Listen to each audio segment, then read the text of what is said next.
Welcome to BioSolutions. ഞാൻ Vipin Mampatta.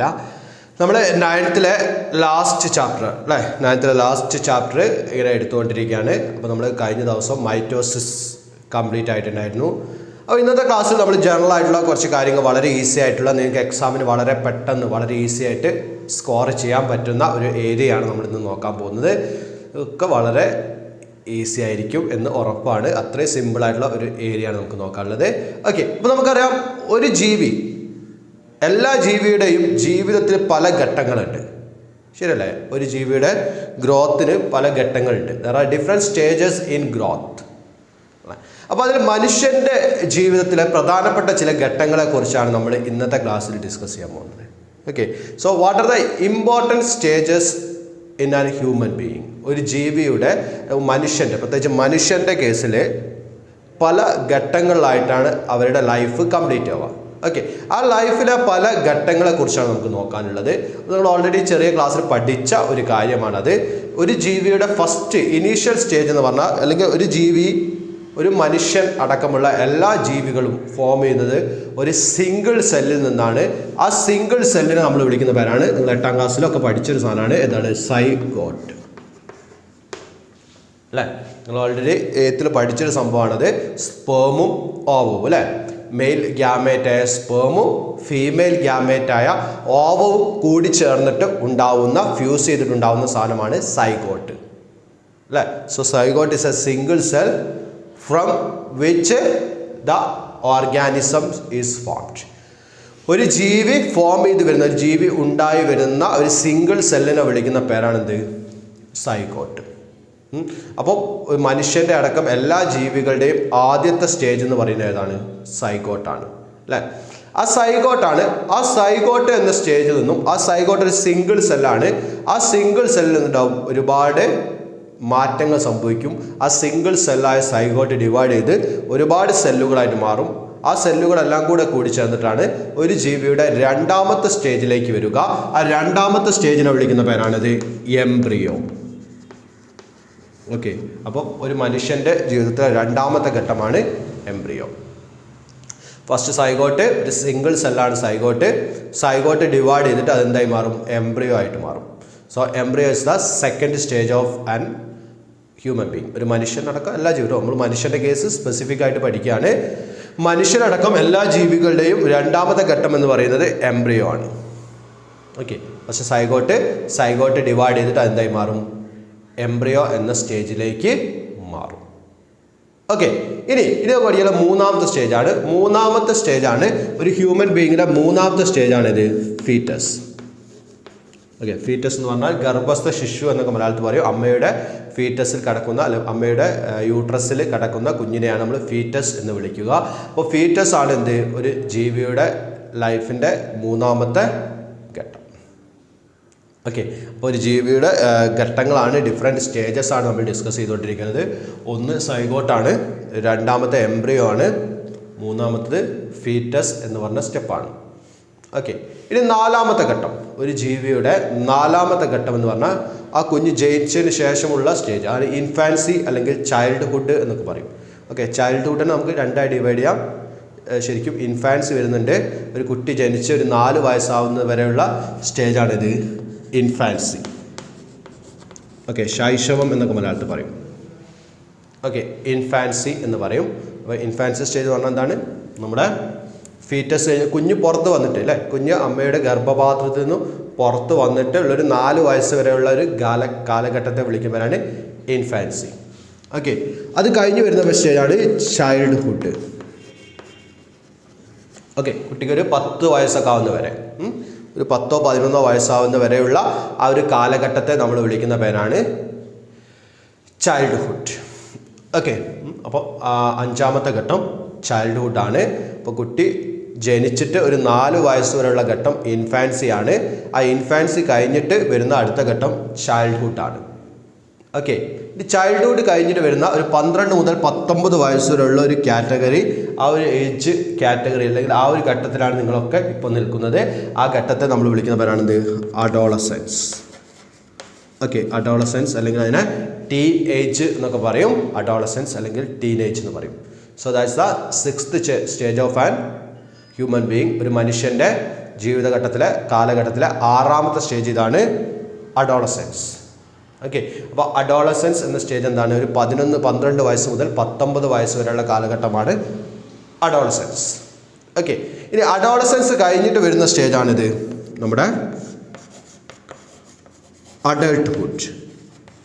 Okay, അഡൾട്ടായിരിക്കുന്ന കാലഘട്ടം adulthood.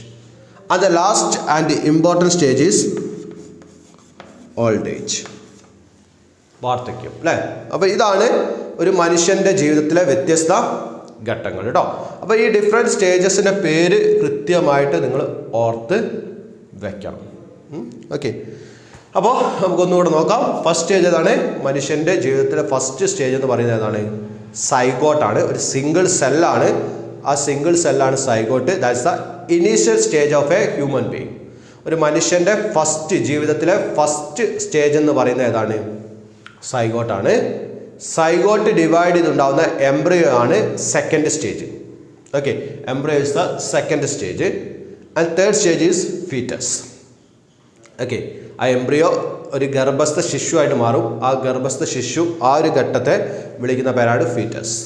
Okay, പിന്നെ ഫീറ്റസ് അമ്മയുടെ ഗർഭപാത്രത്തിൽ നിന്ന് പുറത്ത് വന്നതിന് ശേഷം ഒരു 4 വയസ്സ് വരെയുള്ള കാലഘട്ടം, മനുഷ്യൻ്റെ ഒരു ജനിച്ച തൊട്ട് ഒരു 4 വയസ്സ് വരെയുള്ള ഒരു കാലഘട്ടത്തെ നമ്മൾ വിളിക്കുന്ന പേരാണ് ഇൻഫാൻസി. ഓക്കെ, ആ 4 അല്ലെങ്കിൽ 5 ആ വയസ്സ് കഴിഞ്ഞ് ഒരു 10-11 വയസ്സ് വരെയുള്ള കാലഘട്ടത്തെ നമ്മൾ വിളിക്കുന്ന പേരാണ് എന്ത്? ചൈൽഡ്ഹുഡ്. ഓക്കെ, അതിനുശേഷം വരുന്ന 12 മുതൽ 19 വയസ്സ് വരെയുള്ള കാലഘട്ടമാണ് അഡോളസെൻസ്. ഓക്കെ, അതിനുശേഷമാണ് അഡൾട്ട്ഹുഡ്. അഡൾട്ട്ഹുഡ് കഴിഞ്ഞാൽ വരുന്നതാണ് ഓൾഡ് ഏജ്. ഓക്കെ, അപ്പോൾ നിങ്ങൾ ടെക്സ്റ്റിൽ ചിലപ്പം 7 ഉണ്ടാവുള്ളൂ കേട്ടോ. അപ്പോൾ 7 ആണെങ്കിൽ നിങ്ങൾ എന്ത് ചെയ്യുക? അഡീഷൻ ആയിട്ട് ഒരു പോയിന്റും കൂടെ എഴുതിയിട്ട് 8ാമത്തും കൂടെ എഴുതാം കേട്ടോ. അപ്പോൾ 8 സ്റ്റെപ്പ് ഉണ്ട്. എനിക്ക് തോന്നുന്നു ടെക്സ്റ്റിൽ 7 പോയിന്റുകളാണ് കൊടുത്തത്. അപ്പോൾ നിങ്ങൾ എന്ത് ചെയ്യുക? ഒരു പോയിന്റ് കൂടെ എക്സ്ട്രാ ഇട്ടിട്ട് 8ാമതായിട്ട് ഏതുകൂടെ എഴുതാം? ഓൾഡ് ഏജ് കൂടെ എഴുതാം. അപ്പോൾ എന്ത് ചെയ്യും? അങ്ങനെ മൊത്തം 8 സ്റ്റേജുകളാണ് മനുഷ്യൻ്റെ ജീവിത കാലഘട്ടത്തിൽ നമുക്ക് ഉള്ളത്. ഓക്കെ, അത് വളരെ പ്രധാനപ്പെട്ട 2 ഏജ് കാറ്റഗറിയെ കുറിച്ചാണ്, അല്ലെങ്കിൽ 2 സ്റ്റേജുകളെ കുറിച്ചാണ് നമ്മൾ ഡിസ്കസ് ചെയ്യാൻ പോകുന്നത്. ഒന്ന് അഡോളസെൻസും മറ്റൊന്ന് ഓൾഡ് ഏജും. ഓക്കെ, അഡോളസെൻസും ഓൾഡ് ഏജും. ഓക്കെ, ഒരു മനുഷ്യൻ്റെ ജീവിത കാലഘട്ടത്തിലെ വളരെ പ്രധാനപ്പെട്ട 2 ഘട്ടങ്ങളാണ് അഡോളസെൻസും അതുപോലെ ഓൾഡ് ഏജും. So among them first stages first we need to study about adolescence. Adolescence എന്ന് പറഞ്ഞ സ്റ്റേജിനെ കുറിച്ച് നമ്മൾ പഠിക്കണം. നിങ്ങളടക്കമുള്ള എല്ലാവരും നിങ്ങളെ ഏജ് കാറ്റഗറി വരുന്ന എല്ലാവരും ഉൾപ്പെടുന്ന ഒരു കാലഘട്ടമാണ് അഡോളസെൻസ് അല്ലേ. ആ ഒരു കാലഘട്ടത്തിലാണ് ഫിസിക്കൽ ഗ്രോത്ത് നടക്കുക. നമ്മുടെ ഗ്രോത്ത് നല്ല റാപ്പിഡായി നടക്കുന്ന ഒരു കാലഘട്ടമാണിത് അഡോളസെൻസ്. ഒരു 19 വയസ്സ് വരെയൊക്കെ. ആ 19 വയസ്സ് കഴിഞ്ഞാൽ ഗ്രോത്ത് അവിടെ സ്റ്റോപ്പ് ചെയ്യും അല്ലേ. അതുകൂടാതെ ഈ ഒരു ഏജ് കാറ്റഗറി വളരെ സ്പെസിഫൈഡ് ആൻഡ് വളരെ സ്പെഷ്യലൈസ്ഡ് ഏജ് കാറ്റഗറിയാണ്. നിങ്ങൾ 8ാം ക്ലാസ്സിലൊക്കെ ഒരുപാട് കാര്യങ്ങൾ ഈ അഡോളസെൻസ് എന്ന സ്റ്റേജിനെ കുറിച്ച് പഠിച്ചിട്ടുണ്ട് അല്ല. നമ്മുടെ ഫിസിക്കൽ ഗ്രോത്ത് മാത്രമല്ല, മെൻ്റൽ ഗ്രോത്ത് കൂടെ, ശാരീരിക വളർച്ച മാത്രമല്ല മാനസിക വളർച്ച കൂടി നടക്കുന്ന ഒരു കാലഘട്ടമാണ് ഈ അഡോളസെൻസ് സ്റ്റേജ്. അപ്പോൾ ആ ഒരു സ്റ്റേജിൽ ജീവിക്കുന്ന നിങ്ങൾ എന്ത് ചെയ്യണം? വളരെ സൂക്ഷിക്കണം.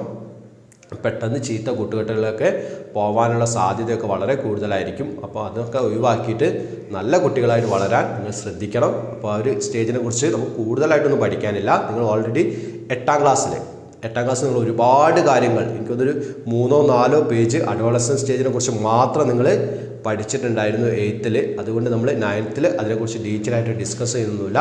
ഒരൊറ്റ കാര്യം മാത്രം ഓർത്ത് വെക്കുക. എന്ത്? ഗ്രോത്ത് റാപ്പിഡായി നടക്കുന്ന കാലഘട്ടമാണിത് അഡോളസെൻസ്. ഈ ഒരു സ്റ്റേജിലാണ് എന്ത് ചെയ്യുക? വളർച്ച വളരെ സ്പീഡിൽ നടക്കുക. ആ വളരെ സ്പീഡിൽ നടന്നിട്ട് ഒരു 19 വയസ്സ് വരെയാണ് അഡോളസെൻസ്. ടീൻ ഏജ് എന്ന് പറയും അല്ലേ. പറയാനുള്ള കാരണം നിങ്ങൾക്കറിയാം. 13, 14, 15, 16 അല്ലേ. ആ ഏജിലൊക്കെ ടീൻ അവസാനിക്കുന്ന ഏജ് ആയതുകൊണ്ടാണ് നമ്മൾ എന്ത് വിളിക്കുന്നത്? അതിനെ ടീൻ ഏജ് എന്ന് നമ്മൾ വിളിക്കുന്നത്. ഓക്കെ, അപ്പോൾ എന്തായാലും ഈ ഒരു സ്റ്റേജിലാണ് ഗ്രോത്ത് വളരെ സ്പീഡിൽ നടക്കുക. അപ്പം ഗ്രോത്ത് വളരെ സ്പീഡിൽ നടന്നു കഴിഞ്ഞാൽ ഒരു 19 വയസ്സ് വരെ വളരെ സ്പീഡിൽ നടക്കും. അത് കഴിഞ്ഞാൽ ഗ്രോത്ത് സ്റ്റോപ്പ് ആവും. ഓക്കെ, ശരിക്കും 19 വയസ്സോടുകൂടി ഗ്രോത്ത് സ്റ്റോപ്പ് ആവുന്നതോട് കൂടിയിട്ട് പിന്നെ നമ്മുടെ ബോഡി ഗ്രോത്ത് നടക്കില്ല. പിന്നെ അങ്ങോട്ട് നമ്മൾ ശരിക്കും എന്താണ്? ഓൾഡ് ഏജിലേക്ക് കിടക്കുകയാണ് അല്ലേ. ഒന്ന് ആലോചിച്ച് നോക്ക്. ഒരു 4 വർഷം 5 വർഷം കഴിഞ്ഞാൽ നിങ്ങൾ വയസ്സായി എന്ന് പറഞ്ഞാൽ ആരും വിശ്വസിക്കുമോ? അല്ലേ? ഓൾഡ് ഏജ് ആയി എന്ന് പറഞ്ഞാൽ ശരിക്കും എന്താണ്? ശരിക്കും പറഞ്ഞാൽ ഒരു 19 വയസ്സ് കഴിഞ്ഞാൽ പിന്നെ നമ്മൾ ഓൾഡ് ഏജിലാണ് നിൽക്കുന്നത്. ഈ അഡൾട്ട് ഹുഡ് എന്നൊരു സ്റ്റേജ് ശരിക്കും ഇല്ല. പക്ഷേ ഓൾഡ് ഏജിൻ്റെ ആ ഒരു സിമ്പിൾസ് അല്ലെ സയൻസ്, ഓൾഡ് ഏജിൻ്റെ ലക്ഷണങ്ങൾ കാണിക്കുക കുറച്ച് വർഷങ്ങൾക്ക് ശേഷമാണെന്ന് മാത്രമാണ്. ഓക്കെ, ശരിക്കും നമ്മൾ 19 വയസ്സ് കഴിയുന്നതോട് കൂടിയിട്ട് ഓൾഡ് ഏജ് എന്ന് പറഞ്ഞൊരു ഇതിലേക്ക് നമ്മൾ എത്തുന്നുണ്ട്. പക്ഷേ അതിൻ്റെ ലക്ഷണങ്ങൾ കാണിക്കുക വ്യക്തമായിട്ട് പ്രത്യക്ഷമായിട്ട് ഓൾഡ് ഏജിൻ്റെ സിംറ്റംസ് കാണിക്കുക കുറച്ചുകൂടെ വർഷം കഴിഞ്ഞിട്ടാണ് എന്ന് മാത്രം. ഓക്കെ, അപ്പോൾ അതുകൊണ്ട് നമുക്ക് അങ്ങനെ ഓൾഡ് ഏജിൻ്റെ ഒരു ലക്ഷണങ്ങളൊന്നും കാണിക്കാത്തത് കൊണ്ടാണ് നമ്മൾ ഈ അഡോളസൻസിൻ്റെയും ഓൾഡ് ഏജിൻ്റെ ഇടയ്ക്ക് അഡൾട്ട്ഹുഡ് എന്നൊരു കാലഘട്ടം കൂടി നമ്മൾ പരിഗണിക്കുന്നത്. ഓക്കെ, അപ്പം ഈ ഓൾഡ് ഏജ് എന്ന് പറഞ്ഞൊരു കാലഘട്ടത്തെക്കുറിച്ചാണ് നമുക്ക് നോക്കാം. അല്ലെ, എല്ലാവരുടെയും ജീവിതത്തിൽ, ലോകത്തുള്ള എല്ലാ മനുഷ്യന്മാരുടെയും ജീവിതത്തിൽ വളരെ ആവശ്യമായിട്ട് വരുന്ന അല്ലെങ്കിൽ നിർബന്ധമായിട്ട് വരാൻ പോകുന്നൊരു കാലഘട്ടമാണിത് ഓൾഡ് ഏജ് എന്ന് പറയുന്നത്. അല്ലേ? അപ്പോൾ ഈ ഓൾഡ് ഏജ് എന്ന കാലഘട്ടത്തെക്കുറിച്ച് നിങ്ങൾ ഡീറ്റെയിൽ ആയിട്ട് പഠിക്കണം. ഈ ഓൾഡ് ഏജ് എന്ന് പറഞ്ഞാൽ ആ ഒരു ഏജ് കാറ്റഗറിയിൽ ശരീരത്തിലുണ്ടാകുന്ന മാറ്റങ്ങളെക്കുറിച്ച്. നമ്മുടെ ബോഡിയിൽ ഓൾഡ് ഏജിൻ്റെ ഭാഗമായിട്ട് ഒരുപാട് ചേഞ്ചസ് നമ്മുടെ ബോഡിയിൽ ക്രിയേറ്റ് ചെയ്യാറുണ്ട്.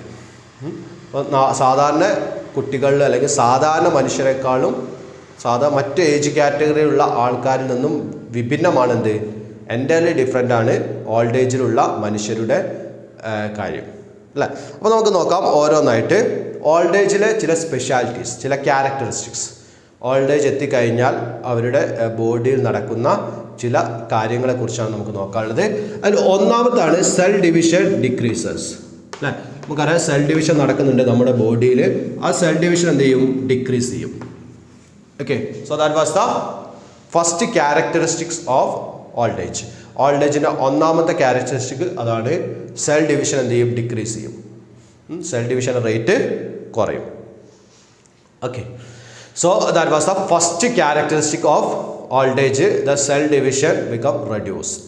Okay, and the next second one is oxygen availability എന്ത് ചെയ്യും? സെല്ലുകളിൽ oxygen is reduce in cell. അല്ലേ? സെല്ലുകൾ എന്ത് ചെയ്യും? ഓക്സിജൻ്റെ അളവ് കുറയും. സെല്ലുകളിലേക്ക് ആവശ്യത്തിന് ഓക്സിജൻ എത്തില്ല. ഇതാണ് ഓൾഡ് ഏജിൻ്റെ രണ്ടാമത്തെ സ്പെഷ്യാലിറ്റി. ഓൾഡ് ഏജ് എത്തുന്നതോട് കൂടിയിട്ട് സെല്ലുകളിലേക്ക് എന്ത് ചെയ്യില്ല? ആവശ്യത്തിന് ഓക്സിജൻ എത്തൂല. ഓക്കെ, ഇതാണ് രണ്ടാമത്തെ ക്യാരക്ടറിസ്റ്റിക് എന്തിൻ്റെ? ഓൾഡ് ഏജിൻ്റെ. ഓക്കെ, അപ്പോൾ സെല്ലുകളിൽ ആവശ്യത്തിന് ഓക്സിജൻ എത്തിയില്ലെങ്കിൽ സ്വാഭാവികമായിട്ട് അവിടെ എന്ത് ചെയ്യും? എനർജി പ്രൊഡക്ഷൻ കുറയും. നമ്മൾ പഠിച്ചതാണ് 4th ചാപ്റ്ററിൽ. സെല്ലുകളിൽ ഗ്ലൂക്കോസിനെ സ്പ്ലിറ്റ് ചെയ്തിട്ട് എനർജി പ്രൊഡ്യൂസ് ചെയ്യുന്ന പ്രോസസ്സായ സെല്ലുലാർ റെസ്പിറേഷനെ കുറിച്ച് നമ്മൾ എവിടെ പഠിച്ചതാണ്? 4th ചാപ്റ്ററിൽ പഠിച്ചതാണ്. അപ്പോൾ സെല്ലുകളിൽ എനർജി പ്രൊഡ്യൂസ് ചെയ്യണമെങ്കിൽ അവിടെ സെല്ലുലാർ റെസ്പിറേഷൻ നടക്കണം. സെല്ലുലാർ റെസ്പിറേഷൻ നടക്കണമെങ്കിൽ അവിടെ എന്ത് വേണം? അവിടെ ഓക്സിജൻ വളരെ അത്യാവശ്യമാണ്. അപ്പോൾ സെല്ലുകളിൽ ആവശ്യത്തിന് ഓക്സിജൻ എത്തിയിട്ടില്ലെങ്കിൽ എന്ത് സംഭവിക്കും? സ്വാഭാവികമായിട്ടും സെല്ലുകളിലെ എനർജി പ്രൊഡക്ഷൻ എന്ത് ചെയ്യും? കുറയും. അല്ലേ? ജസ്റ്റ് ഒരു കോമൺ സെൻസ് വെച്ച് ചിന്തിച്ചാൽ മനസ്സിലാവാവുന്ന സിമ്പിൾ കാര്യമാണ്. സെല്ലുകളിൽ ഓക്സിജൻ കുറയുമ്പോൾ അവിടെ എനർജി പ്രൊഡക്ഷനും കുറയും. അല്ലേ? അപ്പോൾ ഇതാണ് മൂന്നാമത്തെ ക്യാരക്ടറിസ്റ്റിക്. എന്ത്? എനർജി പ്രൊഡക്ഷൻ എന്ത് ചെയ്യും? Energy production decrease. അല്ലേ? എനർജി പ്രൊഡക്ഷൻ ഡിക്രീസ് ചെയ്യും. ഓൾഡ് ഏജ് എത്തിക്കഴിഞ്ഞാൽ എനർജി പ്രൊഡക്ഷൻ എന്ത് ചെയ്യും? ഡിക്രീസ് ചെയ്യും. So that was the third characteristic of old age. അല്ലേ? എന്ത് ചെയ്യും? നമ്മുടെ സെല്ലുകളിലൊക്കെ ബോഡിയിലൊക്കെ എനർജി പ്രൊഡക്ഷൻ കുറയും. ഓക്കെ, നാലാമത്താണ് സെല്ലുകളുടെ ഡിസ്ട്രക്ഷൻ കൂടും. സെല്ലുകൾ കൂടുതൽ നശിക്കും. ഡിറ്റോറിയേഷൻ ഒരു ടേം ടെക്സ്റ്റ് കൊടുത്തിട്ടുണ്ട് കേട്ടോ. ആ ടേം എന്ന് പറഞ്ഞാൽ ഡിസ്ട്രക്ഷൻ ആണ്. ഡിസ്ട്രക്ഷൻ, നശിക്കുക. Destruction of cell increases. Okay, so that was the 4th characteristic. എന്ത്? സെല്ലുകളുടെ ഡിസ്ട്രക്ഷൻ കൂടും. സെല്ലുകൾ കൂടുതലായിട്ട് നശിക്കാൻ തുടങ്ങും. സാധാരണ ഏജ് കാറ്റഗറിയിലുള്ള ആൾക്കാരെക്കാൾ കൂടുതൽ സെല്ലുകൾ, കൂടുതൽ റേറ്റിൽ സെല്ലുകൾ അതിൽ നടക്കും, നശിക്കും. ഓൾഡ് ഏജ് എത്തിക്കഴിഞ്ഞാൽ ആ ഏജ് കാറ്റഗറിയിലുള്ള ആൾക്കാരിൽ നടക്കും. So that was the 4th characteristic. The cell destruction is increases. സെല്ലുകളുടെ നാശം കൂടും. ഓക്കെ, 5ഉം 6ഉം നിങ്ങൾക്ക് അറിയാം. വയസ്സായ ആൾക്കാരുടെ ഫേസൊക്കെ എന്ത് ചെയ്യും? ചുളുങ്ങുന്ന കണ്ടിട്ട്, അല്ലേ? ഷ്രിങ്ക് ചെയ്യുന്ന കണ്ടിട്ട്. കണ്ടിട്ടില്ലേ? ഏജ്ഡായ ആൾക്കാരുടെ സ്കിന്നൊക്കെ നിങ്ങളെ പോലെ ഇപ്പോൾ സ്മൂത്ത് പോലെയായിട്ട് കിടക്കുമോ? അല്ലല്ലേ? നല്ല സ്മൂത്തായി കിടക്കുമോ? കുറച്ച് ഏജ് ആയി കഴിഞ്ഞാൽ ഇല്ല, എന്ത് ചെയ്യും? സ്കിന്നും മസിൽസൊക്കെ എന്ത് ചെയ്യും? സ്ട്രിങ്ക് ചെയ്യും അല്ലേ? So that was A fifth characteristic, muscles string അല്ലേ? മസിൽസ് സ്ട്രിങ് ചെയ്യും. സ്ട്രിങ് ചെയ്യാൻ ചുളുങ്ങും അല്ലേ? So that was A fifth characteristic of old age. Okay, muscles shrink ചെയ്യും. Okay, now the last characteristic is the efficiency of sense organs reduces. അല്ലേ? ഏതാ sense organs? നമ്മുടെ I, year, nose, tongue, ഇതൊക്കെ എന്താണ്? Sense organs ആണ്. നമ്മുടെ കാഴ്ച, കേൾവി തുടങ്ങിയ ഒരുപാട് ഫീലിങ്ങുകൾക്ക് സഹായിക്കുന്ന സെൻസ് ഓർഗൻസിൻ്റെ എഫിഷ്യൻസി എന്താവും? റെഡ്യൂസ് ചെയ്യും. നിങ്ങൾക്കറിയാം അല്ലേ? കാഴ്ച കുറയും, കേൾവി കുറയും അല്ലെ? സ്മെല്ലിംഗ് എബിലിറ്റി കുറയും. അപ്പോൾ ഇതൊക്കെ കുറയാൻ കാരണം എന്താണ്? ഈ സെൻസ് ഓർഗൻസിൻ്റെ എഫിഷ്യൻസി എന്താവുന്നതുകൊണ്ടാണ്? റെഡ്യൂസ് ആവുന്നതുകൊണ്ടാണ് അല്ലേ? So that was the sixth characteristic, sense organs efficiency reduces അല്ലേ? സെൻസ് ഓർഗൻസിൻ്റെ എഫിഷ്യൻസി എന്ത് ചെയ്യും? റെഡ്യൂസ് ചെയ്യും. ഓക്കെ, അപ്പോൾ ഇത്രയുമാണ് നിങ്ങൾക്ക് പഠിക്കാനുള്ള ഓൾഡ് ഏജിൻ്റെ ഡിഫറെൻറ്റ് ക്യാരക്ടറിസ്റ്റിക്സ്. അപ്പോൾ ഓൾഡ് ഏജിൻ്റെ വ്യത്യസ്ത ക്യാരക്ടറിസ്റ്റിക്സ് എന്ത് ചെയ്യുക? കൃത്യമായിട്ട് ഓർത്ത് വെക്കുക. വളരെ ഇമ്പോർട്ടൻ്റ് ആണ്. നിങ്ങൾ എക്സാമിന് സ്ഥിരമായിട്ട് ചോദിക്കുന്ന ക്വസ്റ്റ്യൻ ആണ് ഓൾഡ് ഏജിൻ്റെ ക്യാരക്ടറിസ്റ്റിക് അല്ലേ? എന്തൊക്കെയാണ്? ഒന്ന് സെൽ ഡിവിഷൻ്റെ റേറ്റ് കുറയും, അടുത്ത് ഓക്സിജൻ സെല്ലുകളിൽ കുറയും.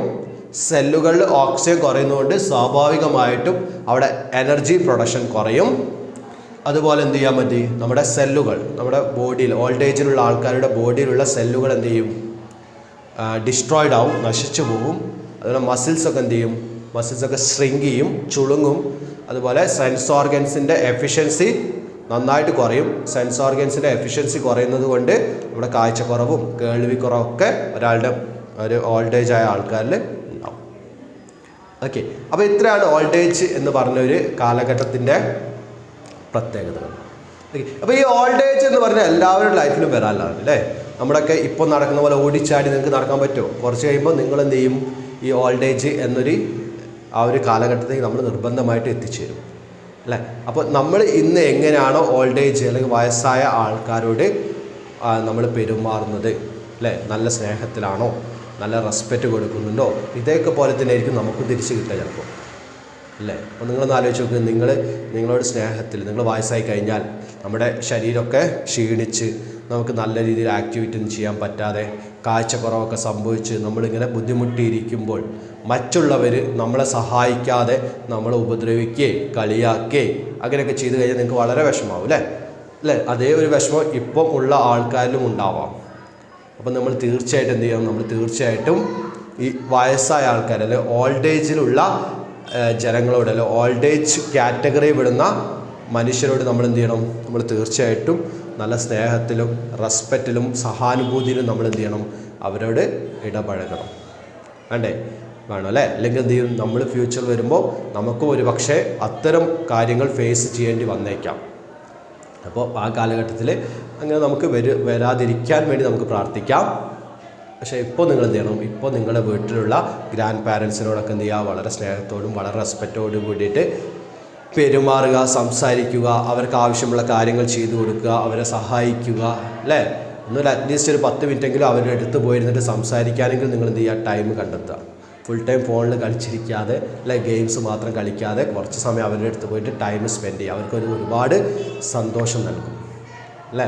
അവരുടെ ഹാപ്പി നമുക്ക് എന്തായാലും നമ്മുടെ ലൈഫിൽ എന്ത് ചെയ്യാൻ പറ്റും? നമ്മുടെ ലൈഫിൽ ഒരുപാട് അനുഗ്രഹങ്ങൾ നമുക്ക് കിട്ടും. ഉറപ്പല്ലേ? ഉറപ്പാണ് അല്ലേ? അപ്പോൾ എന്ത് ചെയ്യുക? എല്ലാവരും ഇന്നു മുതൽ നിങ്ങളുടെ ഗ്രാൻഡ് പാരൻസിനോട് വളരെ സ്നേഹത്തോടെ പെരുമാറുക. അവരോട് വളരെ അവർക്ക് വേണ്ട സഹായങ്ങളൊക്കെ അവർ ചോദിക്കാതെ തന്നെ ചെയ്തു കൊടുക്കുക. ഓക്കെ, അപ്പോൾ ഇത്രയും കാര്യങ്ങളാണ് നമുക്ക് ഇന്നത്തെ ക്ലാസ്സിൽ ഡിസ്കസ് ചെയ്യാനുള്ളത്. ഇനി നമുക്ക് ഈ ചാപ്റ്ററിൽ ആകെ ഒരു 3 ടോപ്പിക് കൂടെ പഠിക്കാനുള്ളൂ. ഒന്ന് പ്ലാന്റ്സിലെ സെൽ ഡിവിഷനെ കുറിച്ച് പഠിക്കാണ്ട്, 2 മൈക്രോ ഓർഗാനിസങ്ങളുടെ സെൽ ഡിവിഷൻ പഠിക്കാണ്ട്, മൂന്നാമതായിട്ട് ഏത് പഠിക്കാനുണ്ട്? മിയോസിസ് പഠിക്കാനുണ്ട്. പിന്നെ ലാസ്റ്റ് ഒരു ചെറിയൊരു ടോപ്പിക്ക് മിയോസിസിനെയും മൈറ്റോസിസിൻ്റെ ഒരു കമ്പാരിസൺ. ഓക്കെ, ചെറിയൊരു കാര്യമാണ്. അത്രയും കാര്യങ്ങളാണ് നമുക്ക് ഈ ചാപ്റ്റർ പഠിക്കാനുള്ളത്. അതുകൊണ്ട് ഈ ചാപ്റ്റർ കംപ്ലീറ്റ് ആവും. 9th ബയോളജിയും കംപ്ലീറ്റ് ആവും. ഓക്കെ അല്ലേ? അപ്പോൾ നമുക്ക് എന്ത് ചെയ്യാം, അടുത്ത ക്ലാസ്സുകളിലായിട്ട് ഈ ചാപ്റ്റർ നമുക്ക് വൈൻഡപ്പ് ചെയ്യാം. തൽക്കാലം നമുക്ക് ഇന്നത്തെ ക്ലാസ് വൈൻഡപ്പ് ചെയ്യാം. നമുക്ക് എന്ത് ചെയ്യാം, വീണ്ടും അടുത്ത ക്ലാസ്സിൽ വീണ്ടും കാണാം. സോ അതുവരെ it's me Vipin Mampatta. By.